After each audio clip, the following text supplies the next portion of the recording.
was the end of that, you know. Oh no. So anyway, I said to her, why don't you ring Cozy up and get him to come down and have a listen and see if he can do anything with it. Yeah. You know, because I knew he would be the ideal person to bring that project into line. You know, because it'd gone off on a lot of different tangents. You know, a bit of Bon Jovi style stuff, some AC/DC style, and it just needed a bit of cohesion. Yeah. So Cozy came in, had a listen, and said, "Yeah, I think I can do something with it." Wow. He brought Neil Murray in, you know, from Whitesnake, Yeah. and we sat there jamming away in the studio over some of these songs, Yeah. which was a pretty awesome experience because, you know, you're sitting there with, you know, Cozy, who played with Rainbow, and he had that big, massive drum sound from Rainbow Rising. You know, Neil was sitting there reading about himself in Kerrang, what he'd been doing around the pubs, Okay. you know, while he was playing bass. He ended up with Gary Moore, didn't he? Neil Murray? He did, yeah. Gary Moore, yeah. They both did, actually, yeah. Did they? Yeah. It was a very incestuous sort of a situation, you know, because we had Cozy sitting there in the studio getting all excited about this and that, and whatever. But he was getting different gigs all the time as we were doing different recordings, you know. So he'd zip off and do a Gary Moore thing, and, you know, with Neil or whoever, and then Black Sabbath came up, so he'd go off with Black Sabbath. Neil ended up in that as well, and we kept trying to get a record deal for that band, and we wrote quite a lot of stuff for it. But we kept getting the same result from the record companies, which was basically, if it's not the real Jimmy Page, forget it. Yeah, okay. You know, they'd all think, oh great, we've got a Jimmy Page and Cozy Powell super band, let's sign it. Yeah. Then they find out it was some other loser from Australia that no one had heard of, and they said, oh, number one, we can't tour the band because it'll be down too low for Cozy to go in support bands. It's not good for his career. You guys are not well known enough to go as a headliner, so really it's not going to work. So we just had to accept that, you know, that was that. Anyway, Stephen Page, that material, where is it sitting somewhere at all that was recorded? That's the funny story, because all didn't stop when I came back from England at that period. You know, it's around 89, 90. I realised that with all the scarves and spandex and makeup and puffy hair and everything else, that, you know, I was just wasting my time. That the sort of thing I loved was dead and buried. You know, grunge was thinking about coming in and this and that and otherwise.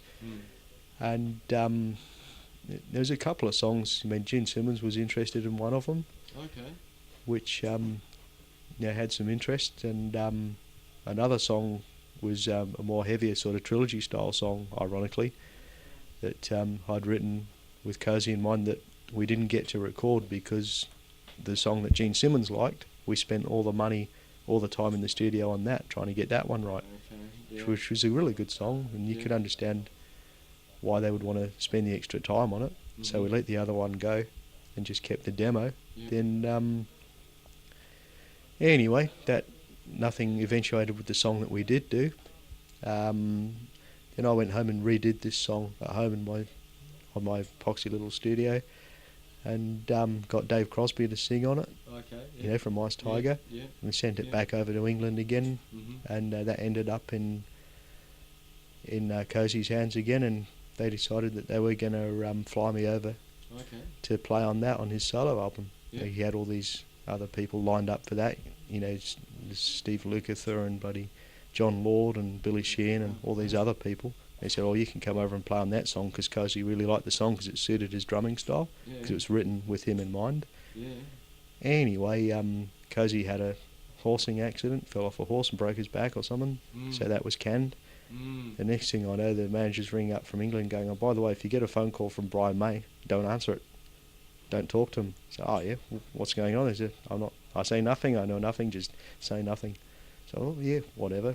Anyhow, as it turned out, Brian and Cozy had got together, and they'd had a listen to this song, and they'd recorded it together for the album. And Brian May wanted to re-record the thing and rewrite it again to suit him for his upcoming solo album.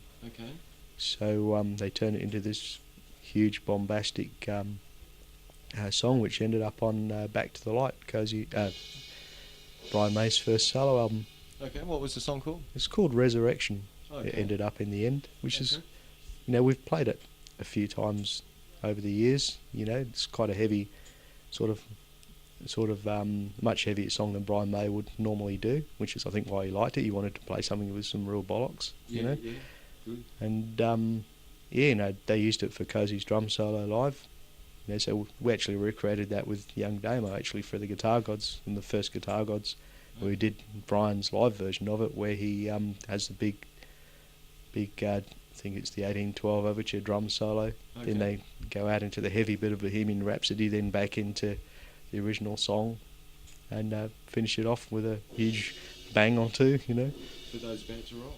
Yeah, similar sort of idea, yeah. Yeah. And that was a great buzz to to see that, and to actually see the DVD when they're actually playing the song that we did, going into Bohemian Rhapsody. You know, that was a joy to see that. That was brilliant, you know. We'll try and get a link to that on the Boganmania website. Yeah, no, it's online. Yeah. You can easily see it. Yeah. Okay, excellent. Well, basically here is Bogans. I was just interested in what you actually think a Bogan is, Jamie. Bon Scott. That's basically, to me, you know, every time I see a Bogan, I think of Bon. Oh yeah. Every time, and he's just the classic. Yeah. You know. Yeah. And they're great people. They love their music. Yeah. They love their cars. They love their beer. Yeah. That's all good. Yeah. It's fantastic. Yeah. Oh, good on you, Jamie. Appreciate your time, buddy. Thanks a lot, mate. Yeah. Cheers. Thanks, mate. Thanks.